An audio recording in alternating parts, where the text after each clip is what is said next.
your boy Twist, what you got? Inside the mind of Michael Jordan motivation. So we all know Michael Jordan is a good speaker. I see a lot of his public interviews or not a lot of public interviews. I see a lot of post-game interviews where he's talking, and I really like the way he talks about stuff. We also know Michael Jordan's mindset is one of one.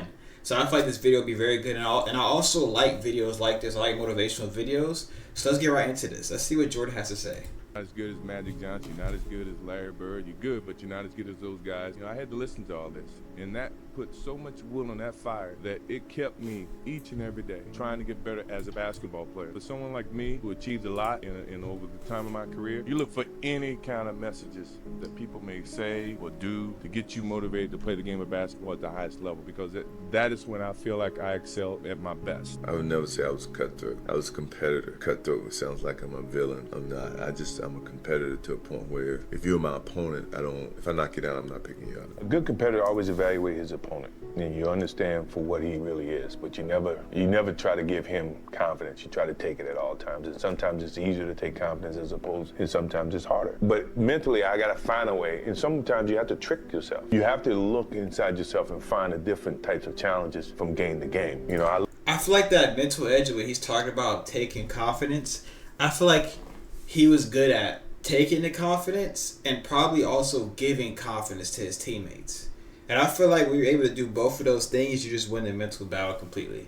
Look at who I'm playing against and look at some of the things that now I can focus and pull out to get me ready for the game. That's how I got myself motivated, but it wasn't the same every game. It was, I had to trick myself. I had to, more or less find a focus to go out and play at a certain level for whatever reason. But you guys gave me the motivation to say, you know what, evidently I haven't proved enough to these guys. I gotta prove to them that I deserve what I've gotten on this level. From that point forward, I wanted to prove to you, Magic, Larry, George, everybody, that I deserve to be on this level as much as anybody else. And hopefully over the period of my career, I've done that, without a doubt. Was fear of failure? This man Jordan always played with something to prove too. I feel like that was the key to his success as well. This man always played with like a chip on his shoulder. I never feared about my skills, because I put in the work. Work ethic eliminates fear, so if you put forth the work, then what are you fearing? You know what you're capable of doing, what you're not. I'd do anything to win.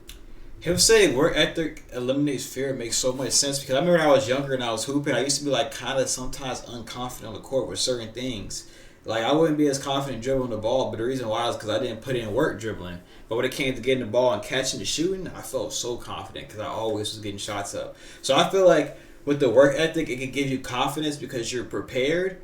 But if you don't have the work ethic and you still feel confident, I feel like that's called, I forgot what that's called. But I feel like, Play team format, you win. That means I have to do whatever I have to do. You're gonna win, no matter how you look at it. Who were some of the guys you enjoyed competing against, personally? All the best. I mean, Bird, Magic, I enjoyed playing against them because they pushed me as a basketball player. That was one of the most beautiful things about the Dream Team, is that all these guys that I competed against each and every day, and they got me all flustered and all motivated. I wanted people to know the difference between me and Clyde. It was always a comparison, and I didn't want it to be a comparison. I wanted it to be totally different. I wanted people to see that on the highest stage. And every game was like that, proving ground. I've been competitive always, but I'm way more competitive now for some reason. And I feel the same way. Like, when I get compared by certain people, it usually, like, especially if I feel like I'm better than a person and people are even thinking about the comparison, it sort of like gets me locked in. Like, if I know I'm better than somebody and people are comparing me to that person, I take it as like, wow, I need to get better. Because if this is even a comparison, I'm not as good as I think I am.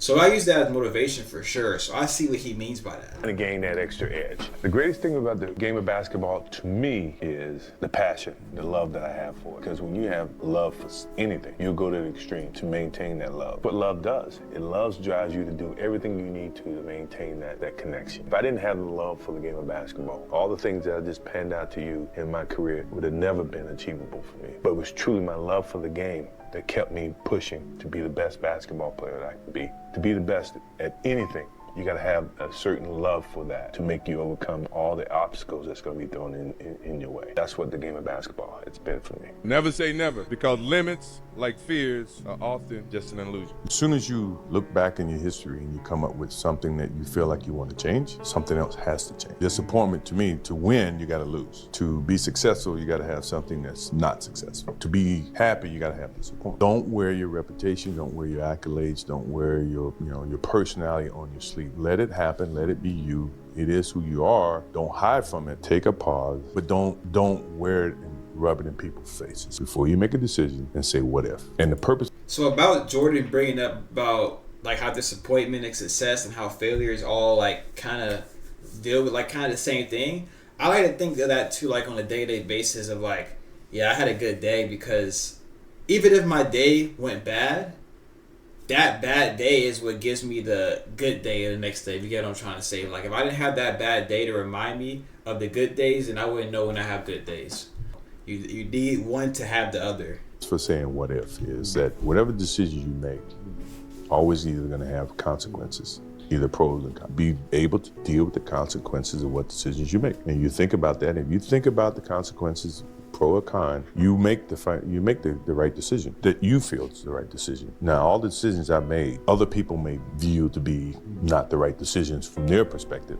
But for me to go play baseball, and everybody says, "Oh, it was a failed opportunity to play baseball," that's what they think. For me, it was the best thing that could have happened for me, because it allowed me to go back to the game with a stronger passion. So that's the things that my father and my mother instilled in me. Take a negative and turn it into a positive. Don't be afraid to fail. And now everybody says, "Wow, they were lucky.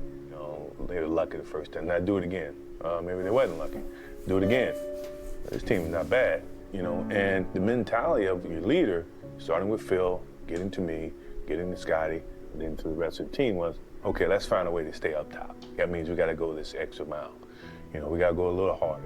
We got to go a little longer. You got to really kill teams. Send a message, send a sense of fear to whoever, come in that building. Went from coach to the other coach, and the mentality never changed. It got higher and higher and higher. Till you knock us off, we still the best. When I got to the pros with Kevin Lockery, when I was drafted number 3, Kevin Lockery used to put me on the starting 5. We used to be killing the second 5. But he wanted to test me out. So let's say we're going to 8, and it can be 5-1 or 5-2 against the second team. If you lose, you got to run. He would switch me in the middle of the game to the second team. And I'm saying, well, okay, you trying to prove a point? Boom, we'll bounce back and win the game. Those are all training tools for me. And every day in practice was like that to me. It was a competition. So when the game comes, there's nothing that I haven't already practiced. It's a routine. Whatever happens in the game now, okay, I've done this before. I practice as if I'm playing a game. So when the moment comes in the game, it's not new to me. That's the beauty of the game of basketball. That's the reason why you practice. That's the effort. So when you get to that moment, you don't have to think. Instinctively, things happen. The game of basketball has been everything to me. My refuge, a place I've always gone when I needed to find comfort and peace. It's been a source of intense pain and a source of most intense feelings of joy and satisfaction, and one that no one can even imagine. It's been a relationship that has evolved over time and has given me the greatest respect and love for the game. It's provided me with a platform to share my passion with millions in a way I neither expected nor could have imagined in my career. I hope that it's given the millions of people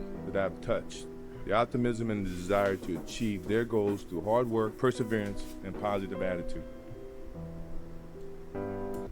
WMJ, man, I like that video. If y'all enjoy videos like this, let me know in the comment section down below, and I'll start watching these Jordan motivational, Kobe motivational videos. I've seen a lot of those pop up on my For You page, but it's my first time watching one. I like it. I like how it shows his highlights in the background too as he talks. And if y'all like it as well too, comment down below and subscribe if you're new.